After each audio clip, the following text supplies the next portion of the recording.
এটা নিয়ে তৃতীয়বারের মতো একই ইস্যুতে আলোচনা হচ্ছে। তারপর আসলে কুল কিনারা পাওয়া যাচ্ছে না। কেন পাওয়া যাচ্ছে না এটা আমরা বুঝতেছি না। কারণ আপনি যদি বিভিন্ন দলের বক্তব্যে লক্ষ্য করেছেন, মোটামুটি সব দলই কিন্তু একমত যে দ্বিকক্ষ বিশিষ্ট সংসদ তারা চায়। এবং সবচেয়ে ইন্টারেস্টিং বিষয় হচ্ছে বড় রাজনৈতিক দল বিএনপির কিন্তু অনেক আগে থেকে, সম্ভবত 2017-তে বা তার আগেও তাদের যে 31 দফা কর্মসূচি, সেখানে তারাও কিন্তু দ্বিকক্ষ বিশিষ্ট সংসদের কথা বলেছে। সুতরাং ওইখানে একমত।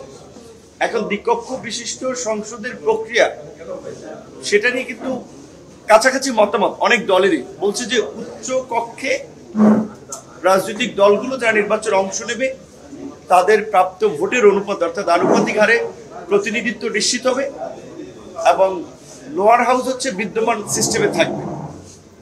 এখানে অনেক দল মোটামুটি একমত। এবং এই ইস্যুটি কিন্তু তিনবার এই ফরেন সার্ভিস একাডেমিতে আলোচনা হয়েছে। তো একটা ইস্যু নিয়ে যদি এতবার আলোচনা করে কনক্লুশনে পৌঁছানো না যায়, তাহলে কিন্তু আসলে আলোচনা অনেকের কিন্তু ধৈর্য বা আগ্রহ থাকে না। সেম সংবিধান সংশোধনী নিয়ে আই থিঙ্ক 3বার আপনাদের এখানেও ব্রিফ গিয়েছে। 17বার সংবিধান সংশোধন করা হয়েছে। তার অনেকগুলো সংশোধনী আনা হয়েছে ব্যক্তিকে এম্পাওয়ার করার জন্য কিংবা ক্ষমতাকে কুক্ষিগত করার জন্য। সেই জন্য আমাদের দলের পক্ষ থেকে প্রস্তাবটা ছিল যে সংবিধান সংশোধন এইটা একটা জাতীয় ইস্যু, এবং একটা সংবিধান তো একটা জাতির চুক্তি, রাষ্ট্র পরিচালনার ক্ষেত্রে একটা লিপিবদ্ধ মূলনীতি। সুতরাং এইখানে যদি হাত দিতে হয় তাহলে অন্তত মেজর স্টেক হোল্ডারদের মতামত নিয়েই করা উচিত। সেই জায়গা থেকে আমাদের মতামত ছিল যে লোয়ার হাউজের মতো আপার হাউজেও 2/3 এটা পাশ করা।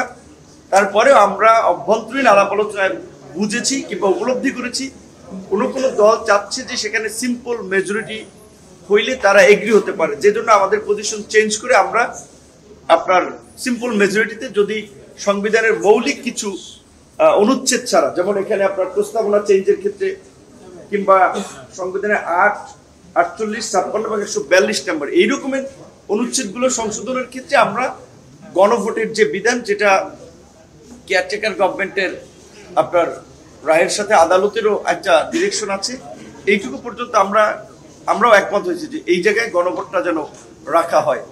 আর আমরা বারবার যেই কথাটি বলেছি যে কমিশনের অভ্যন্তরীণ ভাবে যেটা আমরা বলি, এখানেও আপনাদের সহ দেশবাসীকে, কারণ সবাই তো চেয়ে আছে এখানে কি আলোচনা হচ্ছে, কি সিদ্ধান্ত আসছে, আমরা সকল দলকেই বলবো যে কোন প্রেক্ষাপটে আমরা আজকে আসলে ফরেন সার্ভিস একাডেমিতে পলিটিক্যাল পার্টিগুলো বসছি কিংবা জাতীয় ঐক্যমত্য কমিশন গঠন হয়েছে একটা গণ অভ্যুত্থান পরবর্তী পরিস্থিতিতে।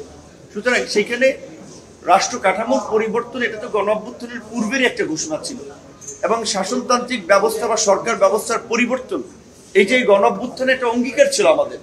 সেই জায়গায় রাজনৈতিক দলগুলো যেন যার যার দলীয় দৃষ্টিভঙ্গির ঊর্ধ্বে উঠে আমরা একটু চিন্তা করতে পারি, মতামতগুলো দেই, কমিশনের জন্য একটা শক্তভাবে সিদ্ধান্ত গ্রহণ করে, এটা আমাদের আহ্বান থাকবে। তারা যদি স্পেসিফিক ভাবে, যেটা আমরা বারবার বলি, সংস্কারকে কোনো দলের মুখাপেক্ষি করে ফেলে কিংবা দলের সম্মতির উপরে নির্ভর করে, তাহলে কিন্তু অনেকগুলো মৌলিক সংস্কার শেষ পর্যন্ত আমরা ঐক্যমত্যে পৌঁছাতে পারবো না, এবং এটা বাস্তবায়নও সম্ভব হবে না।